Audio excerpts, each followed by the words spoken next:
Our next guest is Needham High School junior Jordan Starr.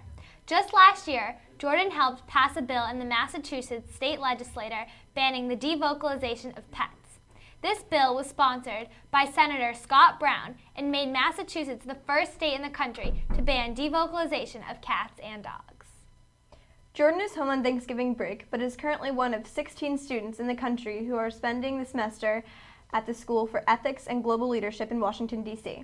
Jordan, thanks so much for coming here to talk to us today. Thanks for having me. Okay, so passing that bill is a huge accomplishment, especially for someone your age. When was it that you became passionate about this topic, and what were the first steps you took towards putting the bill into motion? I think I first started getting passionate about the subject when I saw a devocalized dog in a Boston animal shelter, and then I realized how bad devocalization was. So I talked to some people. In 8th grade, I worked to pass a bill banning pet renting in Massachusetts, so I knew some people to talk to. And we got it filed in Massachusetts, and I think it was after the first experience with a devocalized dog that I got really passionate about it and banning it. So then I filed the bill with the Coalition to Protect and Rescue Pets, and it kind of went from there. So how has it been being in DC so far? It's awesome. I love it. I love DC. The school's awesome. It's a really great experience. What did you have to do to get into the school? Well, you have to apply, so like recommendations, you have to send your grades in, you have to write 4 essays, but not really long essays. What were the questions on the essays? Kind of. If you can remember any of them. There was ones like, what do you think is a big issue facing the global community today? Do you think there was some questions about diversity, like have you come in contact with a lot of diversity? Do you think you'll be able to handle it? What issues do you think you'll have with people with different opinions and things like that? And I don't know if I remember all of them, but we have to do that. And you just, on that actual acceptance letter, it says they accept you based on if they think you can make a positive change in the world, if you have that potential. And yeah, things That's like a great that. accomplishment. Yeah. Thank you. That's really awesome. So what do you think the most beneficial part of the program is for you? Or you can say a couple if you can just I don't pick even one. know where to start. It's really a lot of things.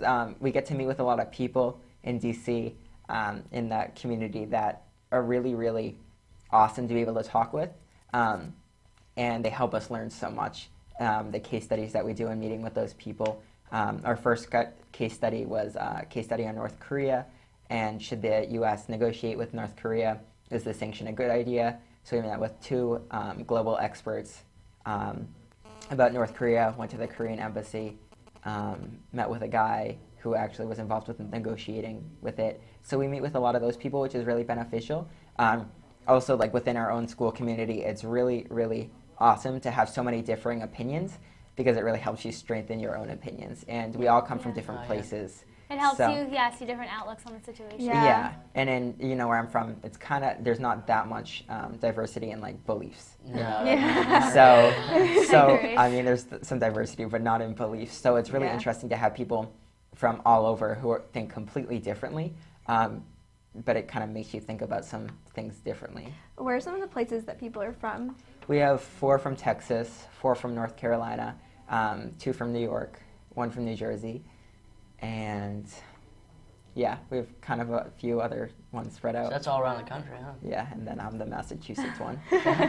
So this program, it requires you to start a nonprofit. Can you tell us about your ideas for this project? Yeah, so I'm not sure. So that the nonprofit's one of our 3 capstone projects, and it's still kind of in the process. So my idea right now is I'm thinking about starting a nonprofit to humanize issues, kind of, because we live in a society where things are really not, personalized at all. Like you see on the TV, 27 dead, not even 27 people dead.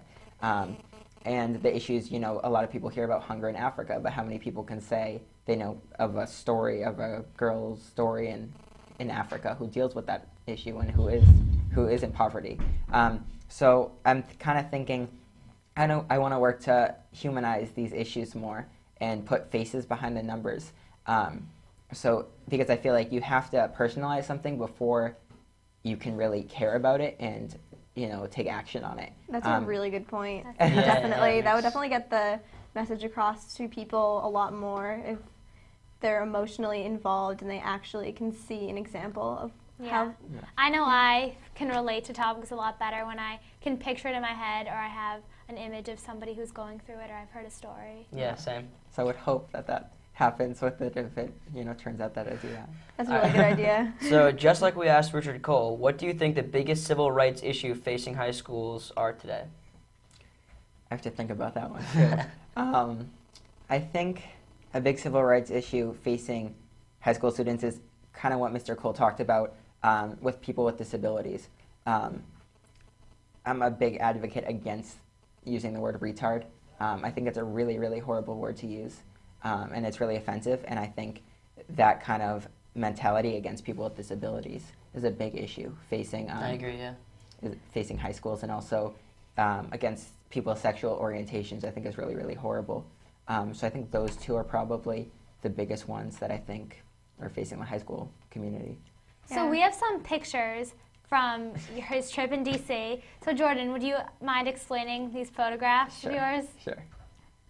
Okay, so this is the filming of Transformers 3. And this is a scene in it. You got to see that? So we didn't actually get to see a lot of it because we had to go back to dinner. But they filmed a scene right around the corner from us in DC, so a lot of the streets were blocked.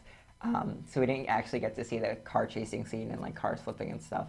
But we went to see kind of before everything happened. So that's a picture of it. This was from last week or a couple weeks ago at the Johns Hopkins School of Advanced International Studies, and it was the Conference on Human Trafficking.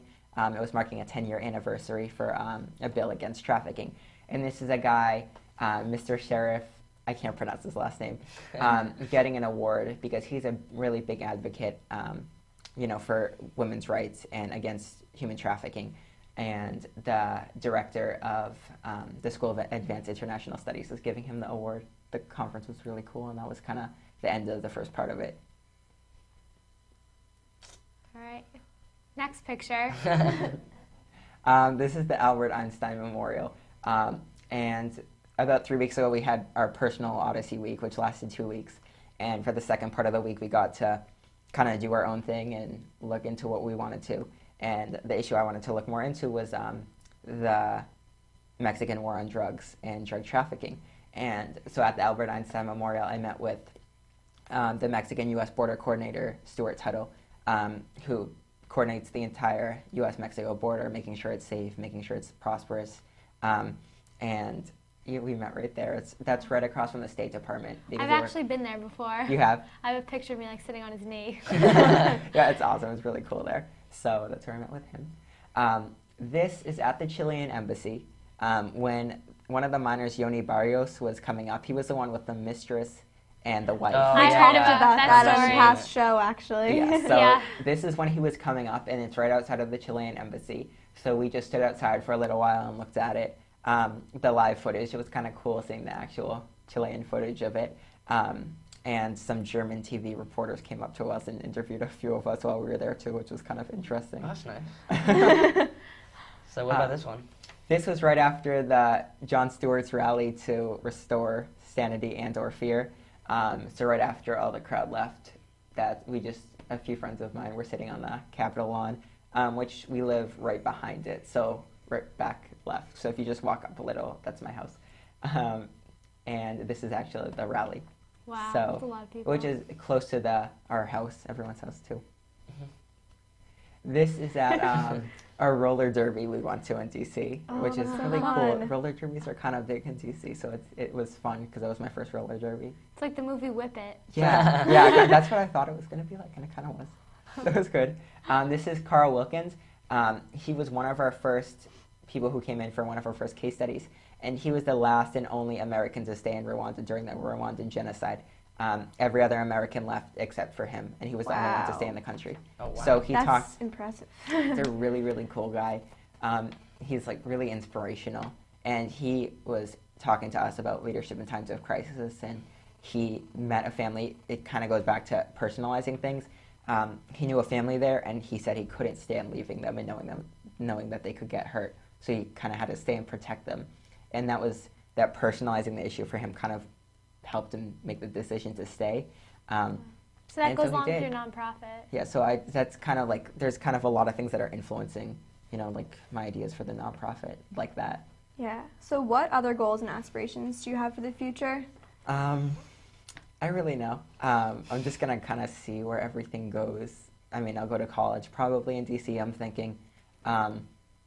And probably I want to, keep working on the nonprofit once it's made.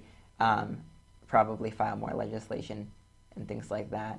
And probably I want to get more into human rights too, and civil rights, and also animal welfare. So, Wow. Wow. So thank you again to our guests, Jordan Starr and Richard Cole. We're going to take a quick break. We'll be right back.